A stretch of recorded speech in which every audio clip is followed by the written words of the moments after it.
Motherhood, pregnancy. ப்ரெக்னென்சினாவே எல்லா விமனும் cross பண்ணி வந்த ஒரு விஷயமா தான் இருக்கும். ரொம்பவே எமோஷ்னலாக, டயர்டாக நம்மளால் அந்த ஒரு எக்ஸ்பீரியன்ஸை வந்து ஷேர் பண்ணால் பத்தவே பத்தாது டைம். அவ்வளோ டைம் எடுக்கும். நிறைய பேருக்கு நிறைய விதமான எக்ஸ்பீரியன்ஸ் பண்ணியிருப்பாங்க, இன்க்ளூடிங் மீ. என்னோட ப்ரெக்னென்சி எக்ஸ்பீரியன்ஸுமே ரொம்ப டிஃப்ரெண்ட்.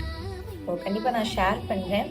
இன்னைக்கு தாமரை அவங்களோட பேபி ஷவர் ஈவெண்ட்டுக்காக மேக்கப் பண்ண போகிறோம். ப்ரெக்னென்சி க்ளோவை இன்னும் கொஞ்சம் க்ளோ ஆக்க போகிறோம். வாங்க பார்ப்போம். உள்ளத்தில் சங்கீர்த்தனம்